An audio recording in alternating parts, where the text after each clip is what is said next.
Well, hello. It's time for another exciting episode of Pens in Use. This is the show where I talk about the fountain pens and inks I've been using throughout the week.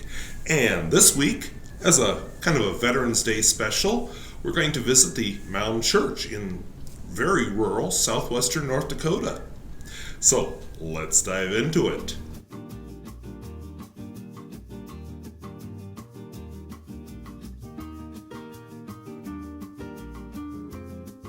If my voice sounds a little slurred, it's because it's flippin' cold, and maybe you hear the wind whistling. I don't know. When my face gets cold, I start sounding like I'm a little drunk. So you're just going to have to put up with it. But anyway, if videos like this interest you, where I talk about fountain pens both new and old and at all price points, I would invite you to subscribe. And do you have a Veterans Day story from your area or from your family you want to share? This isn't a particularly exciting one, but it is a family story. So let's dive into the pens. So hopefully these will all write in this cold weather. Like I said, my face isn't operating really well, but anyway, from left to right, I have the cross Wanderlust because I guess I'm wandering and I lust after wandering. Cora, Dutch pen. I have my Waterman Hemisphere. I have a Pilot 743, a Pilot Custom 743, a Reform 4328, my Miyuki Magic pen from Stanford Wood Pens, my Senator President, which is just about empty, and my Lamy 2000. So let's see how they write. How often do you see a surface like this on a pen channel? Alright, so I brought this paper out after remembering my experience on the picnic table at Valley City. This comes from the Moto Lisa as a sample of paper that she gave me. On one side it is this kind of graph paper, and the other side is plain.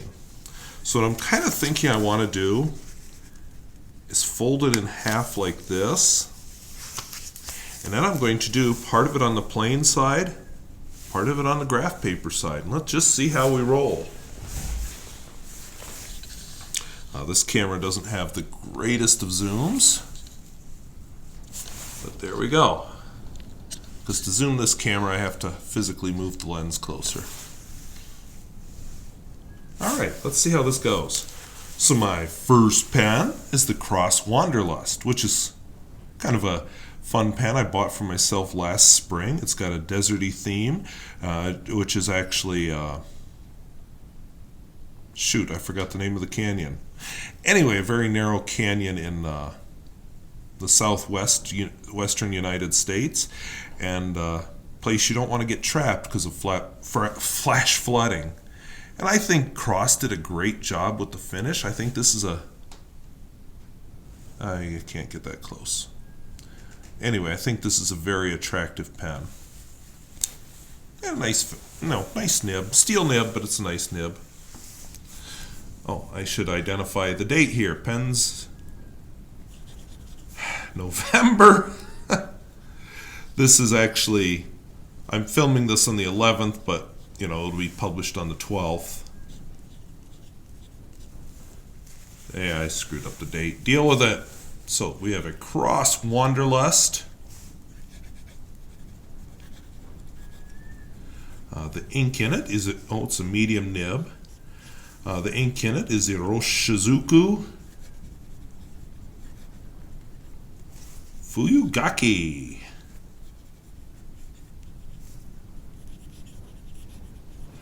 I am kind of not feeling my fingers right now, so if my handwriting isn't so good, that would be why, because this building is not heated right at the moment, and like I said, the wind is howling and it's flipping cold out there. Oh yeah, the pen did not enjoy this cold.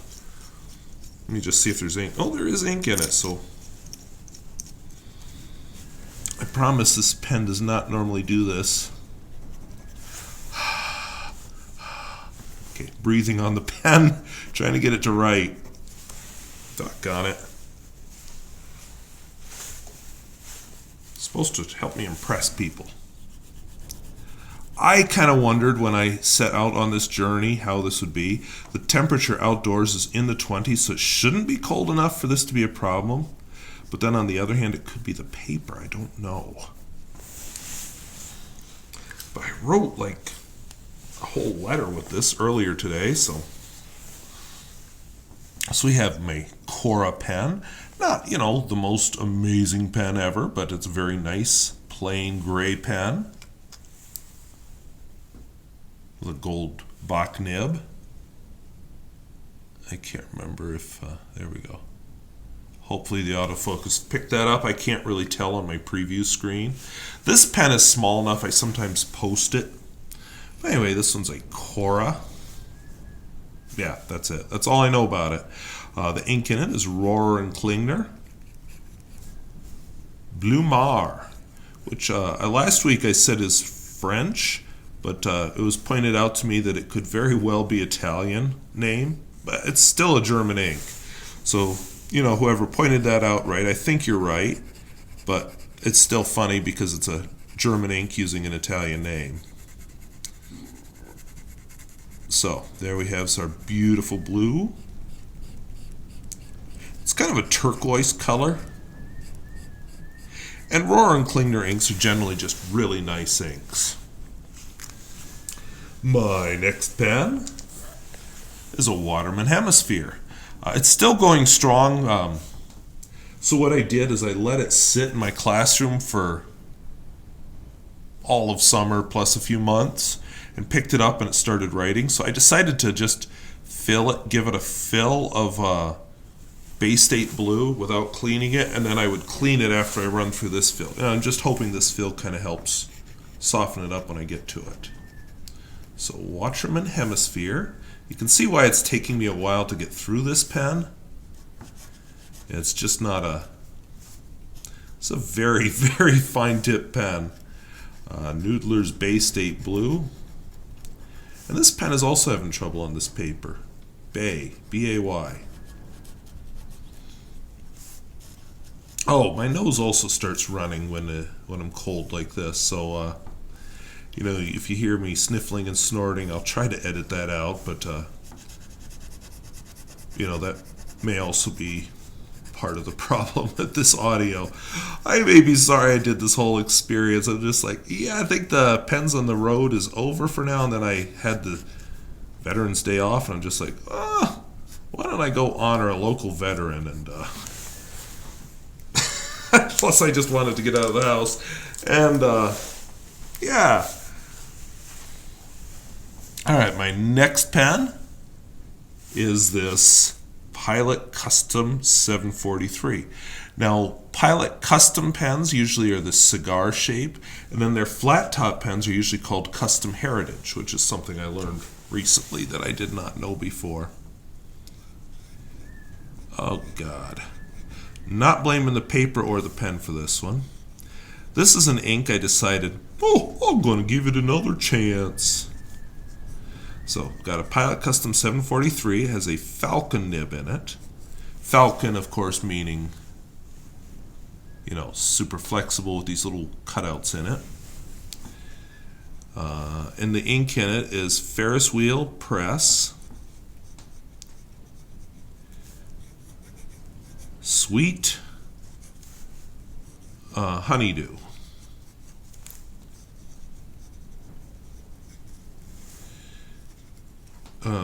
Screwed up my age. Honeydew. And my preview looks terrible. To my eyes, it looks terrible. This is just such a faint ink. And I had this hope that maybe in this pen it would be better. And mainly this pen is here because it was counting pens. And I said, I've got 7 pens, let's round it up to 8. So I just thought I hadn't used this one in a while, so I grabbed it and grabbed an ink. And yeah, I guess I didn't stay true to my pens in use thing. So I'm going to fold this bottom up a little further. Because like I said, I want to do half of it without the lines. I find it interesting that it's only graph paper on one side, so probably a good reason, but I just don't know what it is. This is a Reform 4328. This was part of my whole Pens on the Road thing where I went to Fort Ransom, the Cheyenne River Valley Scenic Byway, and I just inked up a whole bunch of pens with one bottle of ink. So I am trying to use them up. This is probably a fine, but it's really flexible. The ink is Edelstein, Onyx. Smells like skunk in here. Which is, you know, a black ink. Maybe not the most exciting ink, but, you know, it works.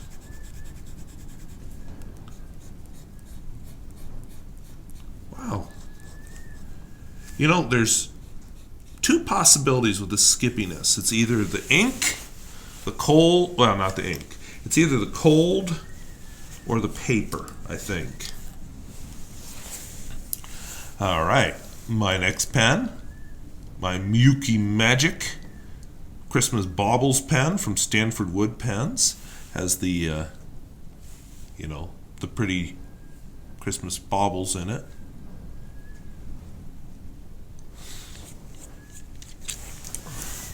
So we'll just call it a Miyuki Magic. Oh, and I forgot this has a sparkly ink in it, so let me, okay, jostling over the gravel roads to get to this remote location, jostled the sparkles loose.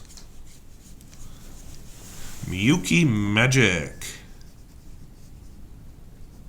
Gee, icy, wow. The ink in it is Herbin, Blue Ocean, instead of Bleu Mare. This one is French because it's a French brand, so they're allowed to use French. So I'll just add that it's a Stanford Wood Pens.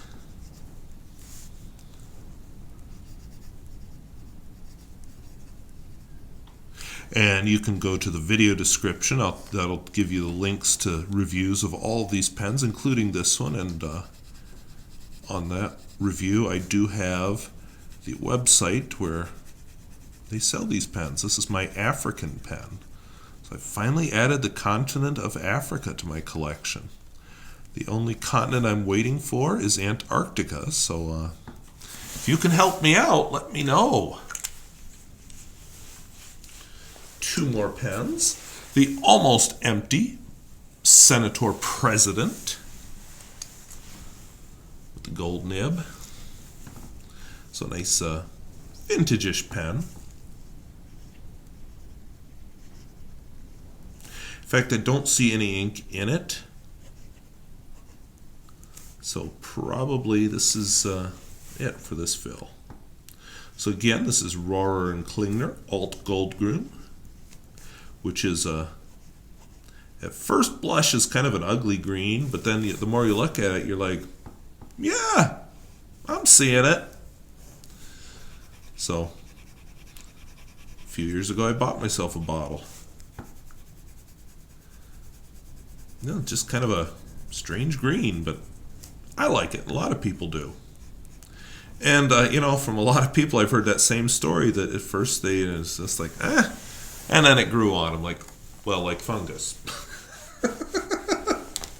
Okay. Then I have my Lamy 2000. Doggone cold.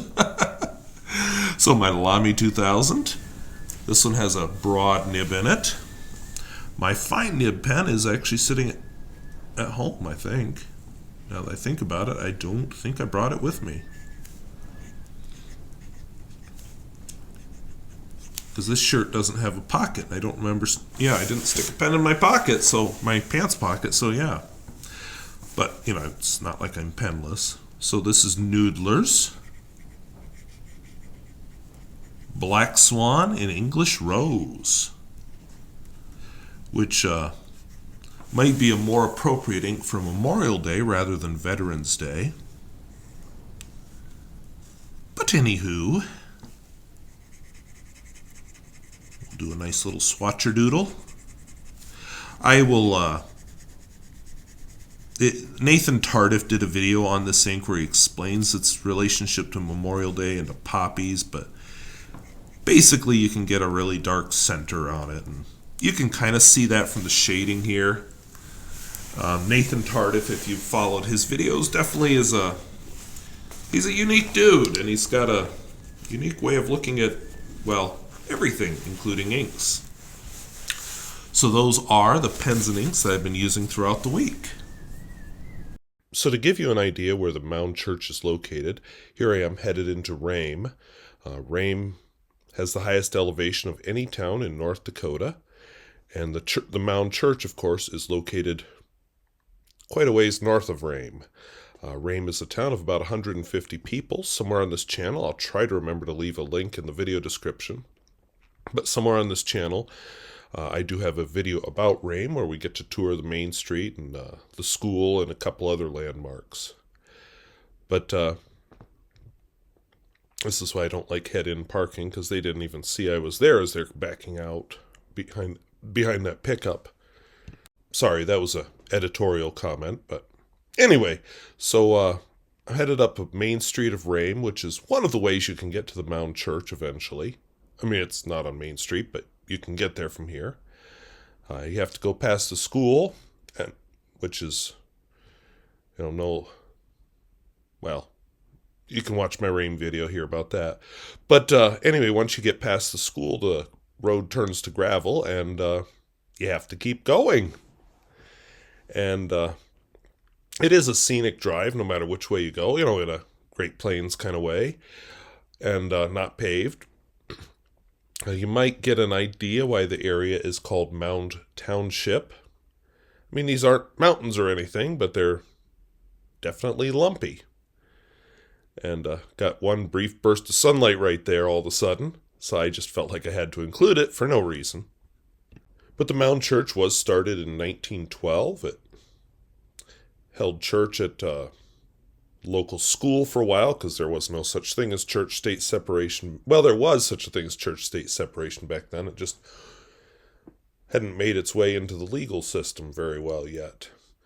But held its services at the local school, and then in 1914 they built the sanctuary that you're going to see, and then a little bit later they hauled down a house that they put behind it. Basically, it was a church made up of local settlers, because here's the thing. Back then, what do you do for a social life? And so church gave a good excuse to get together and socialize. So all these little communities built churches, and not many of the rural churches like this still survive. Most have either burned down, been torn down, or they've fallen down. But for whatever reason, the Mound Church has continued to survive, and there aren't a whole lot of people that go there, but it's still alive. So I just think it's a neat historic building, and the people who go there are keeping it alive, and they're keeping that social tradition alive, as I hope you will see. But yeah, we are still going. I hope I've given you a glimpse at just how far off the beaten path this place actually is. However, my microphone has not been plugged in that whole time, but I refuse to go back and re-record that. But anyway, here we are, finally on the last approach to the Mound Church. There's a cemetery, which we'll visit briefly. And there it is, just kind of out in the middle of the prairie. Nothing around it anymore. There was a small community called Mound around it at one time. They had the school, a couple businesses, people, but nothing of that remains. So this is the church, looked at from the road, and the wind is absolutely howling. That's why it's shaking so much, because it was kind of hard to hold my camera steady to film that. Even with the gimbal, I just couldn't hold it steady. So here we are, walking into the church. Definitely needs some repair work. It's been closed for a while.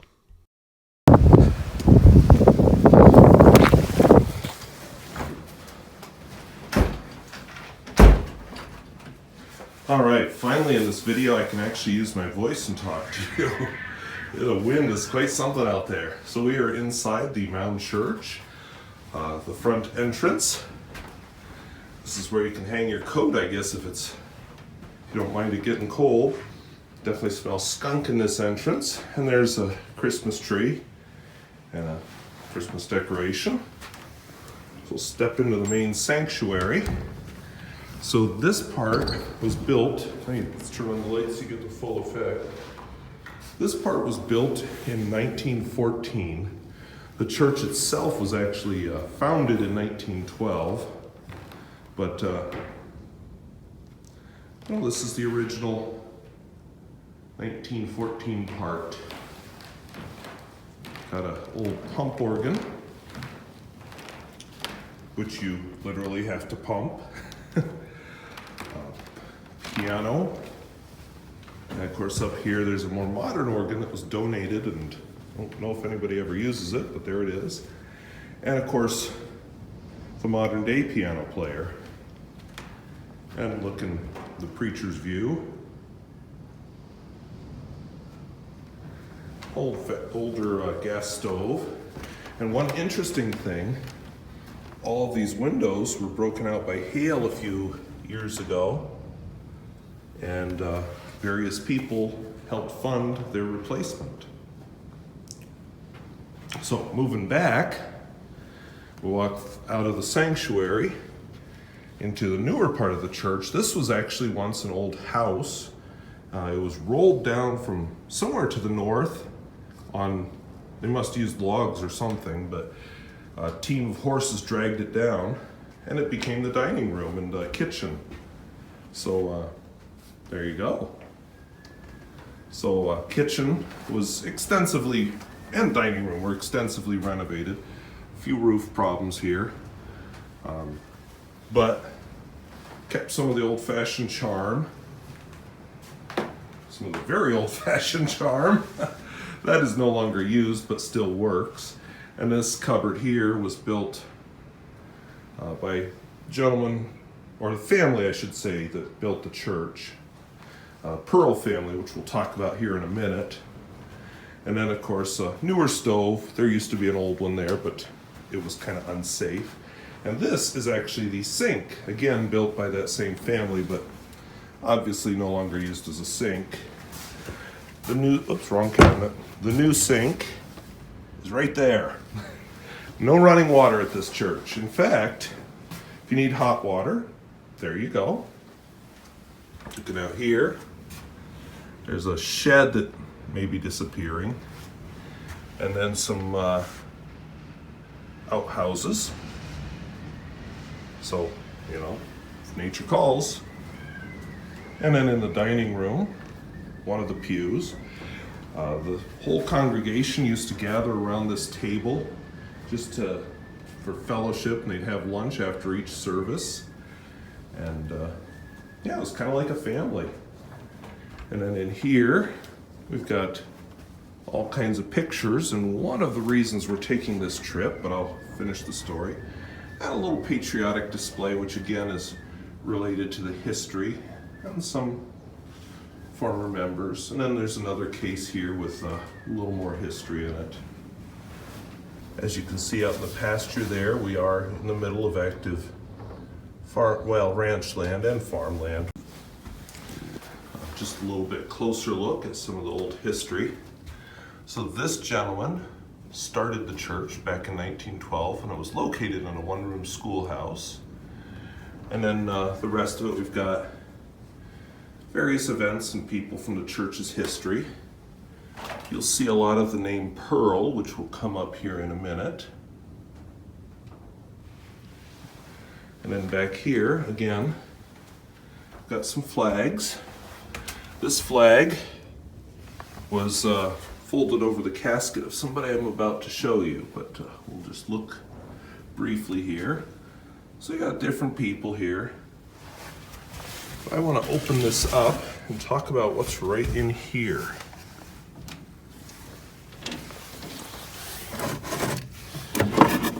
And we're going to use my body to block the sun. So this guy here is a World War I veteran. His name is Gene Pearl. He died in 1918 in the very closing days of the First World War. He was actually killed in this tent. He was 34 some years old. We'll see his grave when we go out to the cemetery. But he actually is who inspired this church to do its Memorial Day celebration. Well, not celebration. Inspired the church to do its Memorial Day service, which we will talk about in the spring. Here, oops, use my body to block it again. We see his funeral when he was finally brought home.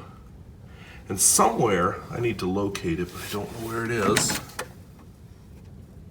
Somewhere there's a photograph of the line of cars carrying his casket. But one thing I did find that I haven't seen before, the arrow here is pointing to him. And I'm guessing, I don't know. Yeah, so photo of Jean Pearl and company while in service, First World War.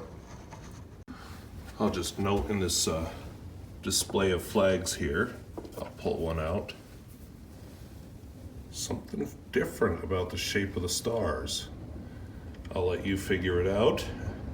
If you're familiar with the US flag, you might see it right away. If you're not, you may not, but I'll give you a clue. 1918. And again, this is the flag folded over Jean Pearl's grave, or coffin, I'm sorry. This one is another pearl. And this one down here is another pearl whose flag is flown every Memorial Day over the cemetery. Okay, I just want to show you here, I'm up on the sanctuary, or the pulpit. I just wanted to show you this. So this is the Bible that was presented to the church by Mr. Robert Lyle as a gift. Well, I guess by his brother in memory of his, anyway, something like that.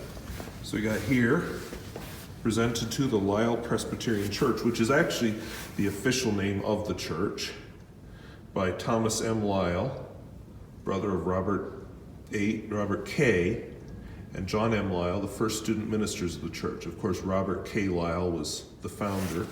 And down here, unfortunately, it's all gone except for the September. But I just wanted to point that out because, I don't know, does that look like maybe dip pen or fountain pen to you? It's definitely not ballpoint. And of course, the Bible is from 1911.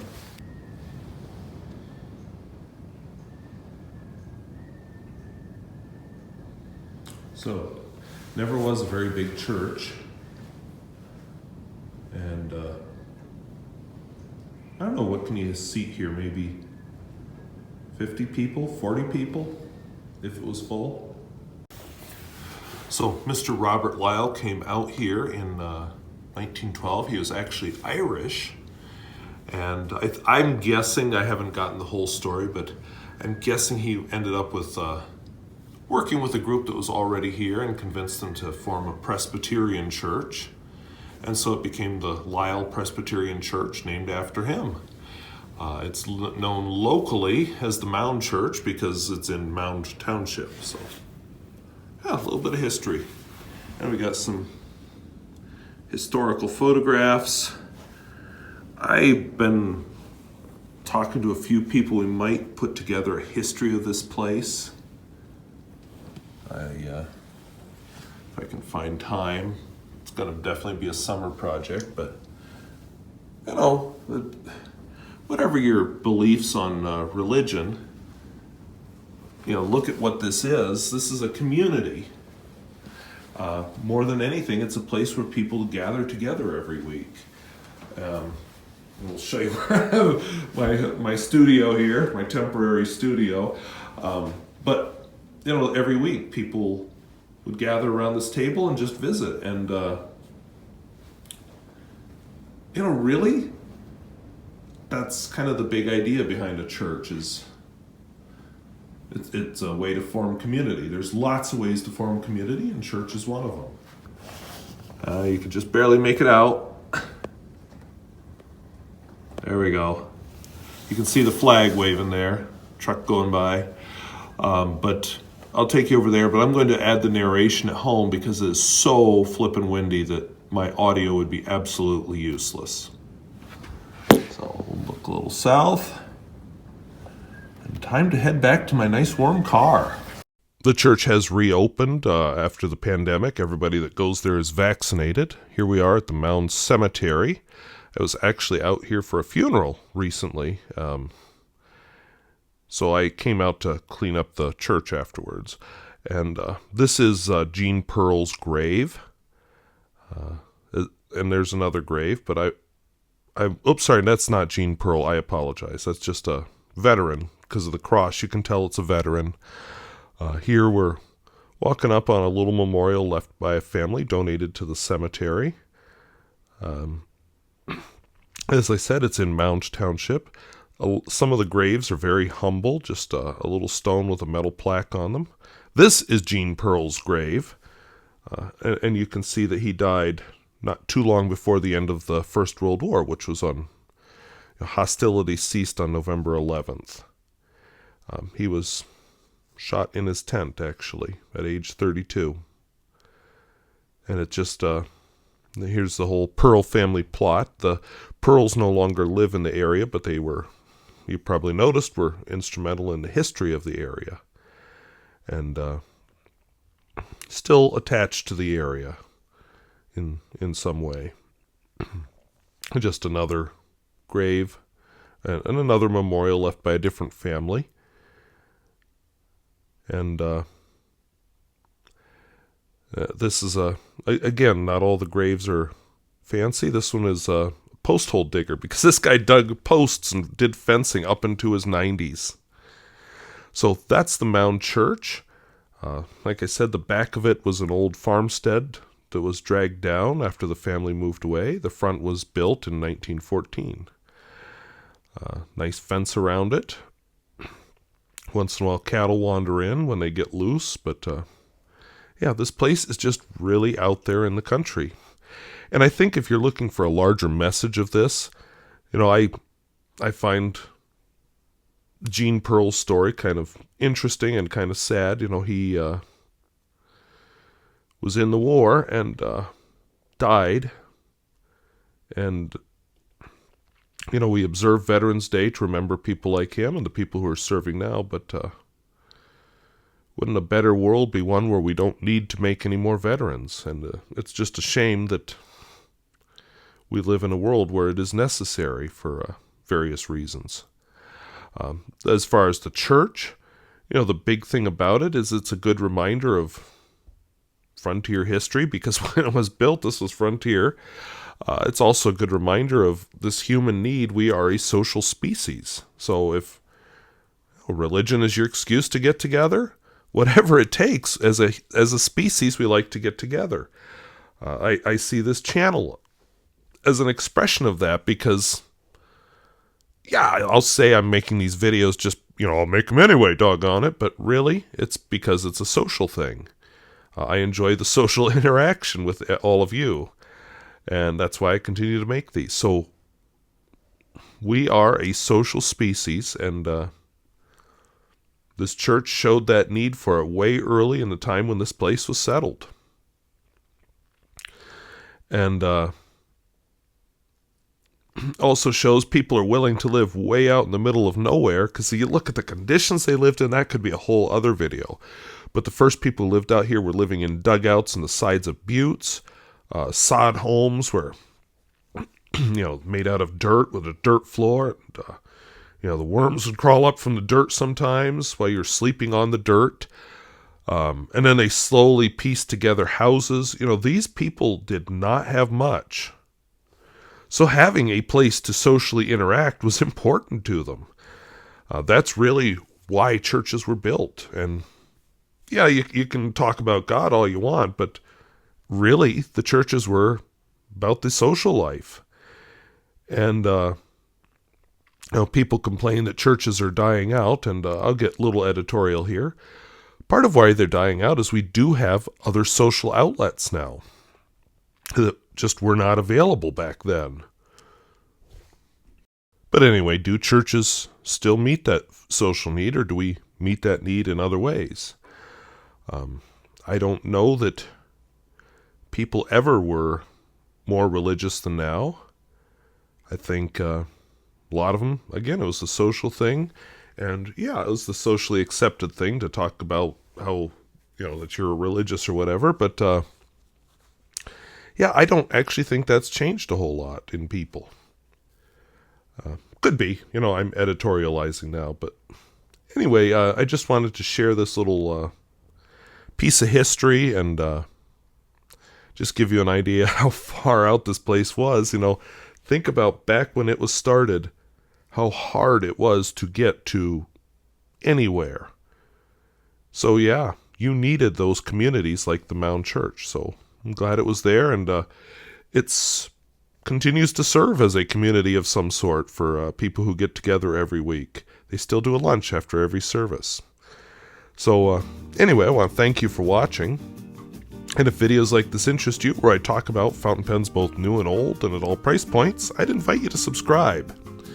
And I guess I'm curious, do you have a veteran story you want to share? Or perhaps you have some comments on how humans meet their social needs in different ways, whether it's churches, organizations in town, hanging out with the neighbors, or whatever it is. I said a few controversial things there at the end, but anyway, like I said, that socializing is a very fundamental human need and very important to human health. So anyway, I want to thank you for watching, and I'm going to just let the road trip play out while the music plays out. And we'll talk to you later. Bye-bye.